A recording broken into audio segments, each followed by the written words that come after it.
So I'd like to elaborate. This isn't going to be like a full how-to swap build. Like, I'm not going to show you like every single nut and bolt that needs to come off. It's more of like the common sense things I'm not going to add. But the actual swapping in process, and I'll give a general gist of the idea of how easy this is actually going to be. Famous last words. Just looking at things here, the easiest approach to working on this is I'm going to try and take off this radiator here so I have a little bit more wiggle room in the front to work on this. And I'm going to hold off on taking the air intake off until the end, or at least as long as I can, because I don't want to drop anything down that intake manifold. I will say, if something gives us trouble, it probably would be radiator clearance. So the radiator on these bolts to this bracket here, which is a part of the whole front bulkhead. And when you go over to a Bullnose, radiator's more the top mount flavor. So I'll try and keep this radiator in here and see if it'll work well, but that's why I'm making this video, so you guys know what you're getting yourself into. And in case anyone's wondering why I'm swapping over the 7.3, is because that is all oil that has come out of the air cleaner strictly from just blow by. It was so bad I took the air filter out because the air filter was just filling up with oil and it turned into a choke. Not safe, not safe. As for popping the rat out in one of these Johns, there's 4 total. One there, and 2 more in the corner. I'll let you know if there's more later on. So to remove the rad from the bulkhead, you just remove it from, there should be 4 bolts here. Well, 2 there and 2 on the other side, but it looks like I only got 1, so maybe U-Haul's been here before. Unfortunately, that is just spinning back there. So, I get to take off the front grill. So in order to access the screws to take off the front grill, you just have to take out these plastic clips on top here. They're just Phillips. Pretty self-explanatory. And the front grill is just held in with little push clips that expand out after it's been through. I'll show you once I have it pulled out. I'd like to add from the front, you can actually access the tabs right here. Just put them in there with the screwdriver, push it down, and pull it on out. I just realized too, you gotta remove the fan shroud as well. Otherwise, when you try and pull it out, it's just gonna catch right on the fan. I would like to add too that there are 2 transmission cooler lines on the bottom of the radiator that have to be removed as well, if it's an automatic. Oh, that was a lot of work. I cut the trans lines because I'm not going to need a trans cooler where I'm going.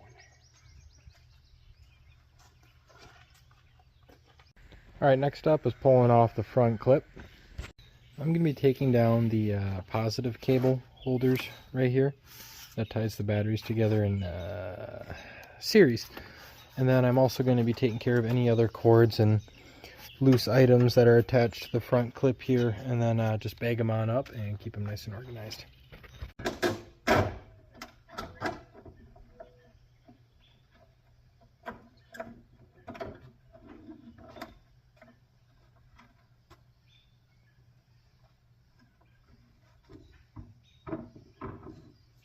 Headlights pulled, they're pretty easy. So you got to get the corners right here and here. And for the headlights, they have one here in the bottom corner, here, here, and you got to get it from the back side right there. Next up here, I'm taking the radiator mounts off. Now there should be 2 here and 2 on the sides. I'll show you what it's like when it's off. Here is one of the radiator mounts. And as y'all can tell, it mounts here and on the sides. And you can tell, if you've had a truck that's seen salt, you might want to be careful using an impact. And also, if you've made it this far, you probably hate these by now. I would like to add here that on the passenger side, there's another hidden bolt right on the bottom here. Next up, I'll be removing the condenser for the air conditioning, and the bolts are down there and there, the nuts, correction. And the bolts are right up here on top. Also, fun fact, U-Haul's got an upgraded trans cooler, and I believe this is it right here, because that doesn't look factory. Also, for the hard lines for your trans cooler, have these little brackets that help support them, and they might be drilled into your sheet metal in the front, so there might be a couple extra little guys you're going to have to remove. About to take the bumper off, but first I need to disconnect some of these bolts holding this, which is also connected to the bumper. Disconnect it from the front bulkhead, the fenders, and whatnot. It looks like there's one up there, one down in the corner there, one right in the middle here, and then same goes for the other side. Alrighty, I got all the bolts out. Now there's just like little push lock tabs in there. Try not to bend it, it's metal. Need a little finesse. On second thought, now that that's disconnected, I'm just going to take it off with the bumper. To remove the bumper here, I'm going to actually skip these bolts that hold on the bumper and just unbolt this plate from like bumper to plate to frame. Just going to unbolt the plate from the frame at these two nuts right here. That'll be fun. Also, random side note, I noticed this as I was working on stuff. The grills on the Bullnoses and the Bricknoses are the exact same.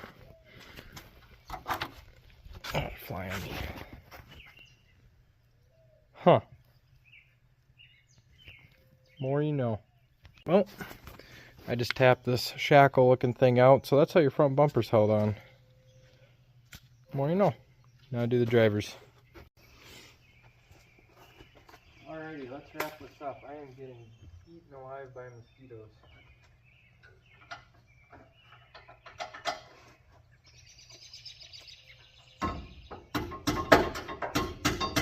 You gotta give them a little tap. There's like a retaining washer.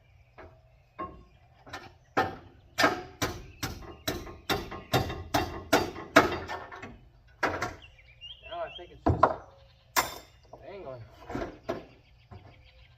Alright. My fingers.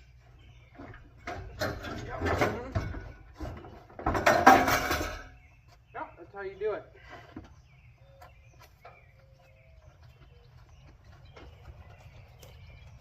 Okay, so the reason that piece didn't come off was apparently right in the corner here, these rubber trim pieces attach in there. You just probably give her a yank. Yeah, it's got those little rib plastic boys. Oh, and by the way, those front bumper nuts are 11/16. A tight 11/16 though, but it's probably because these have rusted, so it's more of a press fit now than a nice loose fit. Alright, I'm just about to take off the front radiator support. I just need to take off these two 8mm from the fenders here on both corners, as well as get these backed on out of like this little middle plate. And lastly, there is the actual, I would call it a cab mount, but it's not quite a cab mount, but frame mount for the actual radiator support that I need to undo as well. Half the truck's in the rust belt. These are rusted out here, but for me, I still got them. Oh, I'm gonna have to pull this guy off too. Honestly, I'm just tempted to cut here and here because I don't care about this bulkhead. I just want the engine, but I'll make it work. Yeah, that's what you want right there. Uh-huh. I'd like to elaborate that these guys right here are the 8mm, and you access them from the back, and these guys right here are 6mm. A 1/4 inch also works, but it's loose. But yep. You're also going to want to make sure to take off the harness, expert like that, and just pull her off, move her to the front. Also, there are bolts right here too. But I believe that's all the ones you need to take off the front radiator support. That's what these are called, not bulkheads. Also, the harness has grounds on the radiator support as well, kind of right by where the headlights go in. Can't forget the horn too. One last piece worth mentioning when taking off here. these guys on the corners. Otherwise, I can't lift this up and out. Oh, but there's more. Right here on the driver's side, this bolts up to the battery tray. And you just got to disconnect these bolts here. And I believe yep, one right there as well. So that nice and quality, not rusty at all. Also noted, there's a plate on the bottom of this radiator support that also has screws going through it from underneath the fender there that you have to take off. There's two on each side. Mine are so rusted I might just yeet this thing out as is.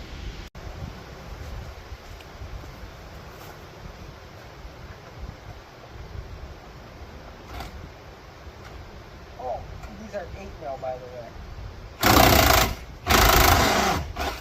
Sure.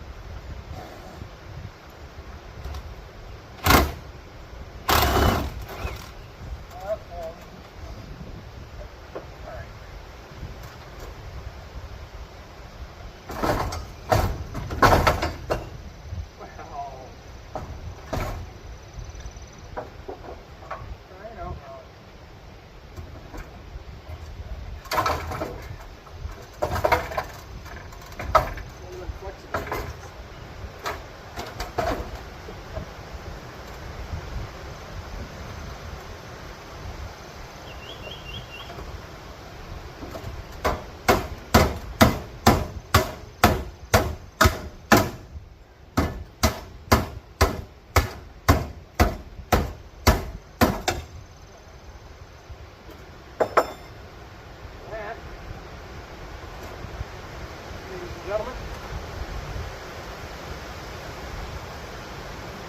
how do you delete a radiator support? I got rust all over my yard.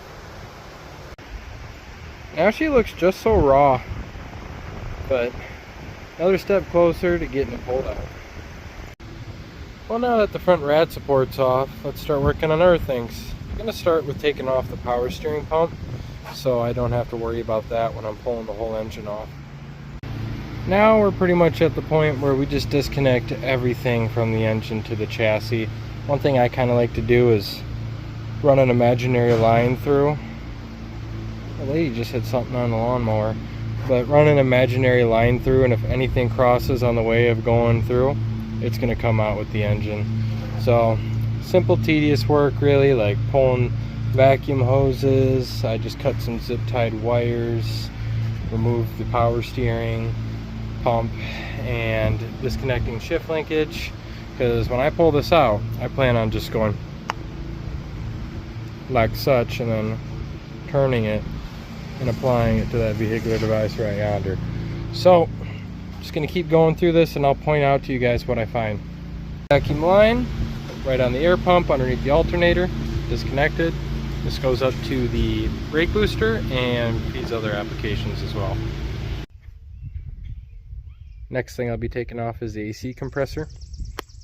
I'll be getting this harness on the lower left side of the engine bay off of this bracket here, and some of the other little items that attach to it, like this ground here, this body ground, looks like it connects right behind this bracket here, and I'll be disconnecting that. That is located right there on the bottom left side of the engine.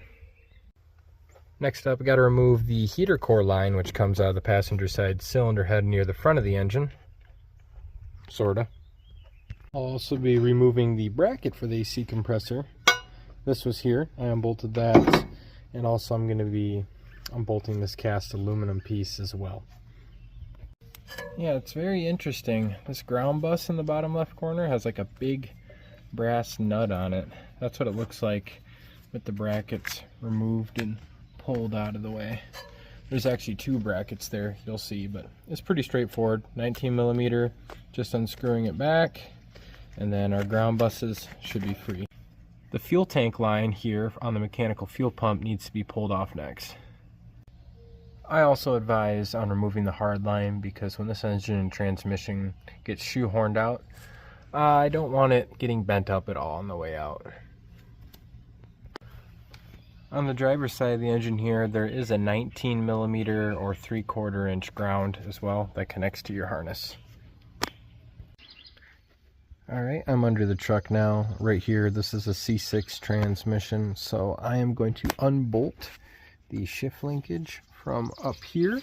There's a bolt right up here, and also I'm going to try to pry out this little bushing here so I can make the actual shift linkage independent of the truck.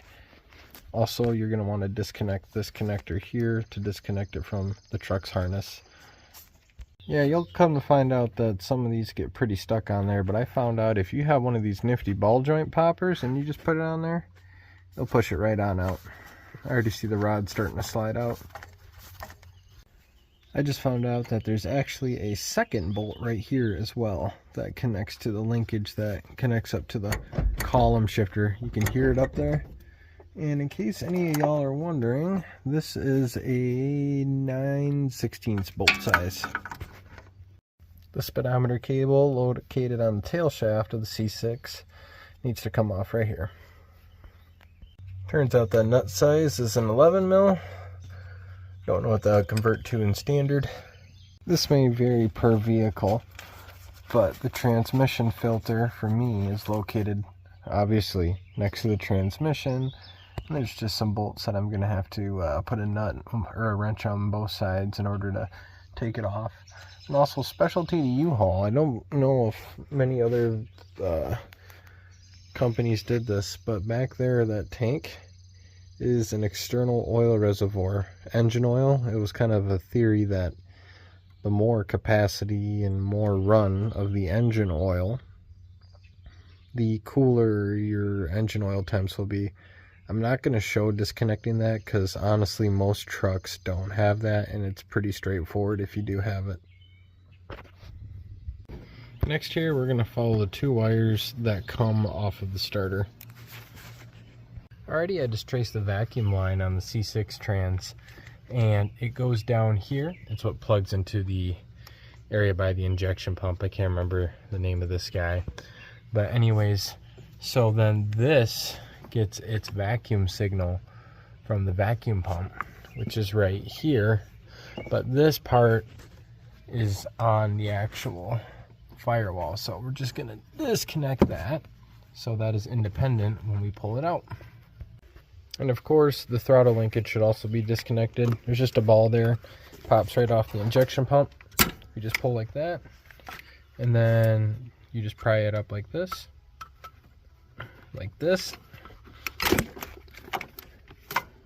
and you just yeet it on over yonder. Now I'm disconnecting all the engine harness plugins from the body harness. I won't be able to show all of them because it looks like some of them have already been unplugged, but I will show you the ones that I have discovered. So yeah, exhibit A off of this boy right here. Then after unplugging that, we just follow the harness and it goes up to the alternator. And you also got to undo this guy right here. And I could tell that this runs on over to the starter relay, so that helps. It would also help if you disconnect all your heater core hoses. Looks like I left mine still in the water pump.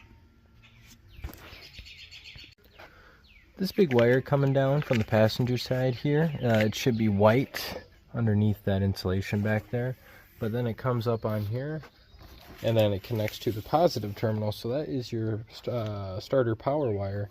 I'm just going to disconnect that from the starting solenoid just to make pulling this even more simple. I don't want to disconnect it from the starter down there because that looks way harder than just popping it off right here.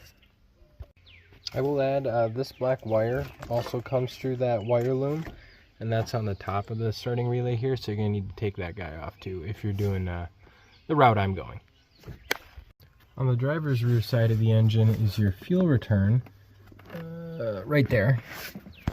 It's to the right of the starting solenoid. That will have to be pushed off as well.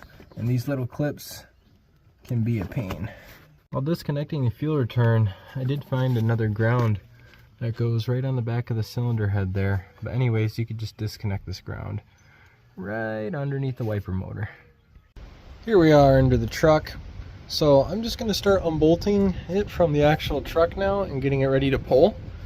You will need to unbolt this cross member But first, I wouldn't unbolt a lot of stuff until you actually have it hooked up to the hoist and confirm you got tension on that. And for my truck, I'll actually need to nab this cross member from this diesel frame, because the gasser frames, I have a 351 Windsor in my truck, the tail sections are different. Also, I'm going to chop off this back part of the exhaust right here so it's easier to remove. It looks like it'll pull out straight for the most part, but I don't want to deal with an extra 5-foot section if I don't have to, and I'm not going to reuse this back part past the flange anyways, so no reason why not. Right, Mango? Mango of the pumpkin. Big yawn. Yep. I definitely need a new blade. That took way longer than it should have. I'm surprised it didn't ignite all the diesel I spilt. Anyways, so I was worried about the drive shaft for a moment, but I'm pretty sure you don't have to remove this because this is just a slip yoke. So when I'm pulling all this forward, this will just pop on out. Now I'm underneath the truck and engine, and these are the motor mounts. They're located, I'm on the driver's side, right behind the oil filter, and just on the other side as well right here, that's a 3/4 inch size nut. Alrighty, I'm at the back of the transmission now where the tail housing of the transmission is, and the bolts here are 11/16, and these two right here are for the trans mount, and obviously we're going to need this bracket too for the diesel swap. And I will say, be careful. You got to undo these guys right here, here, and here, and then same on the other side. They are supported by the frame, but once you unbolt these, it's pretty much just gravity holding this plate down, and the transmission's holding that down. So while everything will probably be fine, better safe than sorry, and it'll be good to like support the rear of the tail housing with a jack stand or some sort of a retaining device, such as a vice grip or the sorts. Not vice grip, ratchet strap. I don't know what I'm thinking. I would like to add, sizes may vary. I think this has been out before because some are missing washers, some aren't. The other one on the other side here was missing a nut entirely. So it might vary in size for you. For example, I got to hold this top nut, and that is a 15, and on the bottom it's a 19, so size varies. Getting it out of here in these corners too, it's kind of a pain, especially on the driver's side because you have all these lines. I believe this bolt was OEM, and this was a 15 mil, and I had to stick the wrench on the other side of the frame rail to hold that while I was blasting out the nut on this side here. And then we're gonna have to find a way to somehow get these guys undone here on the top too. All right, plan B. I am just going to jack up the back of the transmission more here and then get these mount bolts to clear. And I'll come back and take this cross member out later because I do not want to deal with that right now. Main goal is to get the 7.3 pulled today. I'll save that headache for tomorrow. Alrighty, pulling engine, coming out of the engine cradle, and honestly I thought it was still bolted in somewhere. I couldn't get it pulled up. It was stuck, it was fighting, but it's because I'm used to pulling Honda engines, and this weighs 4 times as much, so I just wasn't pumping enough. But let's get this engine out. A couple notes while pulling this out. Oop. Wish I took the oil filter off, but that was stuck on there. You can tell with the screwdriver hole there. But you know, at least there's no oil in it now, so that's at least minus 50 pounds. But anyways, oil pan's just clearing. Should seem kind of obvious if you ever pulled a V8, but you want to pull it up at like this a little bit so you can clear the oil pan and whatnot off the engine cradle as you're pulling it out. But I'm finding this out now because it's the first time I've ever pulled a V8. I'm used to little 4-bangers, so easy coming, easy going. Sometimes you'll find these mounts get stuck, so if you just get a crowbar in there as you're jacking it up and give a little, it'll pop right on out. But be careful because there's a lot of kinetic energy or potential energy in that turns into kinetic energy real quick. Also, I'd advise removing the sway bar. I got lazy and the hoist is jamming up on it, but it is what it is. This truck, I don't care if she gets dented and scratched on the way out. But this one I do care about. Like, rip that wiper motor. So the winch bolts I got with this winch are kind of short going through this thick steel mount plate here, so this might go very wrong very quick. It's my first load test on this, so what better load than a 7.3 IDI and a C6 transmission. She got caught up on the oil filter, but I think I can get her now. Now's also a good time to make sure you don't got any wires or anything else possibly connected to the chassis. But be careful if you stick your hands in there, because there's a whole lot of engine there to really mess you up. That's a lot of RTV. So right now, as you're pulling it out, the headers stick down and mine are hitting the engine cradle, so that's something to keep an eye on. Or remove them.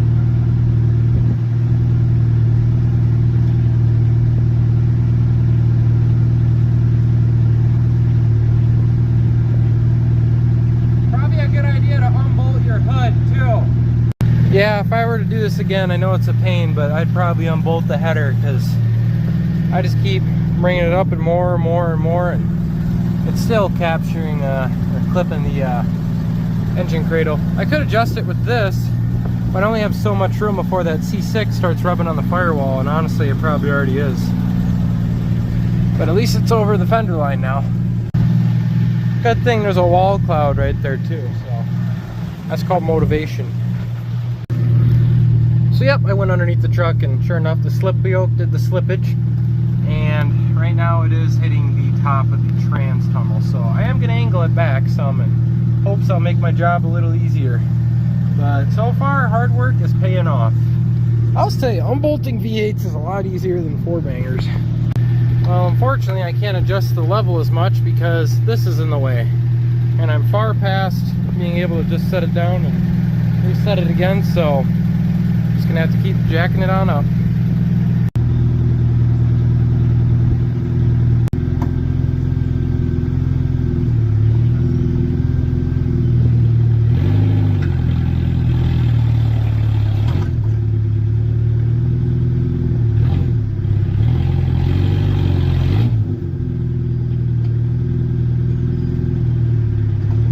It appears I missed one more line. I believe it is a oil return line. It goes to the bottom of the passenger side cylinder head, and right now she's just tugging and tugging and tugging. So that's the only thing that's actually holding this engine from pulling on out. So there's a lot of force behind that, but I'll see if I can just ease it on off, because I don't want to get another fitting like that. And just so y'all know, that was a 15mm size nut. Alrighty, let's yeet this engine out.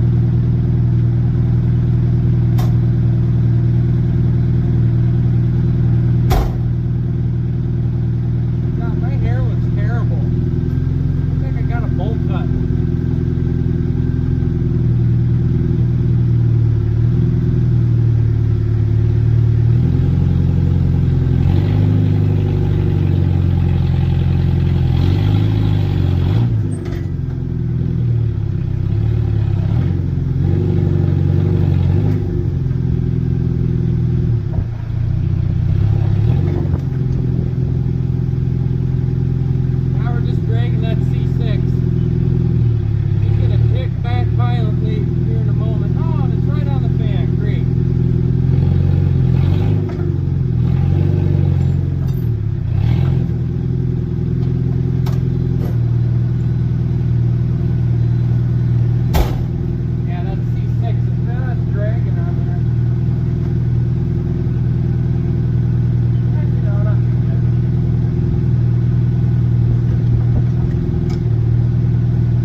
that the engine's on its side, the coolant can properly drain on it.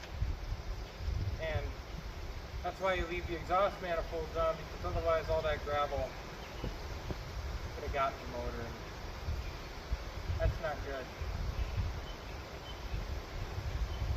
So I'm good to go.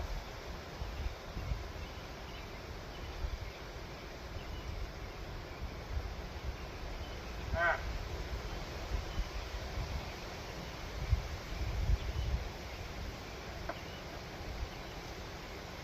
Okay. That's cool.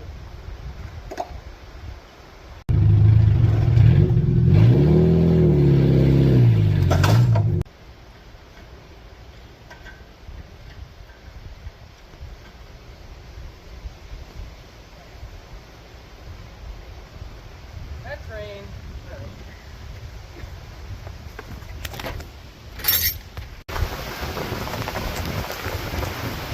Alright.